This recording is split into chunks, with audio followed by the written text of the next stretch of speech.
হাজার মাইল দূর থেকে একটা পায়রা কিভাবে ঠিকঠাক তার নিজের বাসায় ফিরে আসে ভেবেছেন কখনো?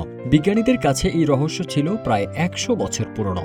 এতদিন সবাই ভাবত পায়রার চোখ, কান বা মাথায় হয়তো কোনো জাদুকরি কম্পাস আছে, কিন্তু আসল টুইস্ট তো অন্য জায়গায়।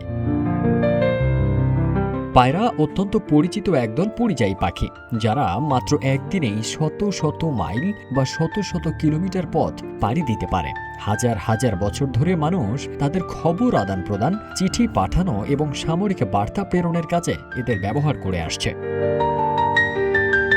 বিখ্যাত বিজ্ঞান সাময়িকী সায়েন্সে প্রকাশিত জার্মানির একদল গবেষকের দাবি, পায়রার পথ চেনার আসল রহস্য লুকিয়ে রয়েছে তাদের যকৃৎ বা লিভারে। হ্যাঁ, ঠিকই শুনেছেন, লিভারে। জীবন অবাক না করলে কে করবে? 28% মিল্ক ফ্যাটের অবাক করার সাথে ফ্রেশ মিল্ক পাউডার। জীবন অবাক করুক প্রতিদিন। কিন্তু ব্যাপারটা আসলে কিভাবে কাজ করে? গবেষকরা বলছেন, পায়রার লিভারে এমন কিছু স্পেশাল ইমিউন সেল বা কোষ থাকে যা রক্ত ভেঙে লোহা বা আয়রন জমা করে। আর এই আয়রন সমৃদ্ধ কোষগুলো পৃথিবীর চৌম্বক ক্ষেত্রের বা ম্যাগনেটিক ফিল্ডের সাথে একদম জিপিএস এর মতো কানেক্টেড।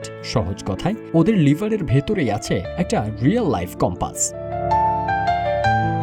বিজ্ঞানীরা যখন ল্যাবে পায়রার লিভারের ওই কোষগুলোকে সাময়িকভাবে নিষ্ক্রিয় করে দিলেন, দেখা গেল মেঘলা আকাশে পায়রাগুলো সম্পূর্ণ পথ হারিয়ে ফেলেছে। তবে রোদ থাকলে ওরা সূর্যের আলো দেখে পথ ঠিকই চিনে নেয়। এই কোষগুলো সরাসরি যুক্ত থাকে ওদের স্নায়ুতন্ত্রের সাথে, যা দিক চেনার সিগন্যাল সরাসরি মাথায় পাঠিয়ে দেয়।